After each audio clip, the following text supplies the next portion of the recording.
Le grand courage du petit Babaji d'Hélène Bannerman. Il était une fois un petit garçon qui s'appelait Petit Babaji. Sa maman s'appelait Mamaji. Son papa s'appelait Papaji. Un jour, Mamaji fit pour petit Babaji un très beau petit manteau rouge et un très beau petit pantalon bleu. Au bazar, Papaji lui acheta un beau parapluie vert et de très jolies chaussures violettes et cerises. Et comme ça, petit Babaji était vraiment magnifique. Avec tous ces jolis habits, il s'en alla se promener dans la jungle. Et voici qu'en marchant, il rencontra un tigre. Et le tigre lui dit « Petit Babaji, je vais te manger !» Petit Babaji fit « S'il te plaît, monsieur le tigre, ne me mange pas. En échange, je te donne mon très beau petit manteau rouge. » Et le tigre répondit « Bon, cette fois-ci, je ne te mange pas, mais dépêche-toi de me donner ton manteau. » Alors le tigre mit le très beau petit manteau rouge du pauvre petit Babaji. Et il s'éloigna en déclarant « Maintenant, je suis le tigre le plus magnifique des tigres de la jungle. » Petit Babaji continua son chemin. Et voilà qu'il rencontra un autre tigre qui lui dit « Petit Babaji, je vais te manger !»« S'il te plaît, monsieur le tigre, ne me mange pas. En échange, je te donne mon très beau petit pantalon bleu. » Et le tigre répondit « Bon, cette fois-ci, je ne te mange pas, mais dépêche-toi de me donner ton pantalon. » Alors le tigre mit le très beau petit pantalon bleu du pauvre petit Babaji et il s'éloigna en déclarant « Maintenant, c'est moi, le tigre le plus magnifique des tigres de la jungle. » Petit Babaji continua son chemin. Et voilà qu'il rencontra encore un autre tigre qui lui dit « Petit Babaji, je vais te manger !»« S'il te plaît, monsieur le tigre, ne me mange pas. En échange, je te donne mes très jolies chaussures violettes et cerises. » Et le tigre répondit Et qu'est-ce que tu veux que je fasse avec 2 chaussures? Tu vois bien que j'ai 4 pattes. » « Tu peux les porter sur tes 2 oreilles. » Oh, c'est une bonne idée. dit le tigre. Dépêche-toi de me les donner. Et pour cette fois, je ne te mange pas. Alors le tigre mit les très jolies chaussures violettes et cerises du pauvre petit Babaji et il s'éloigna en déclarant « Maintenant, c'est vraiment moi, le tigre le plus magnifique des tigres de la jungle. » Petit Babaji continua son chemin.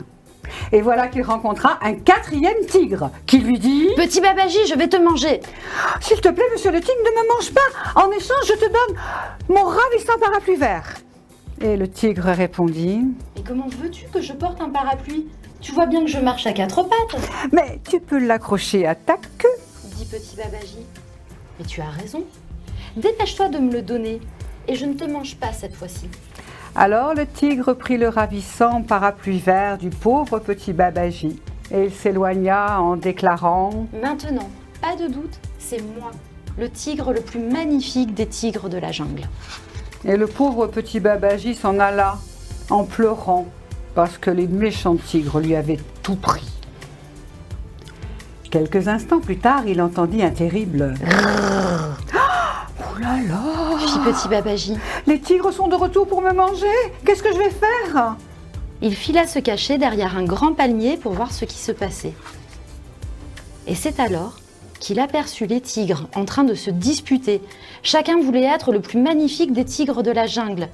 Après s'être débarrassés des habits et du parapluie, ils se bagarrèrent de plus en plus fort. Les tigres culbutèrent et roulèrent jusqu'au pied du grand palmier. Petit Babaji ramassa vite ses habits et se sauva derrière son parapluie. Les tigres, qui se tenaient par la queue, s'emmêlèrent et s'enroulèrent peu à peu autour de l'arbre. De très loin, Petit Babaji se mit à crier « Eh oh les tigres! Vous avez enlevé vos jolis habits? Vous n'en voulez plus ?»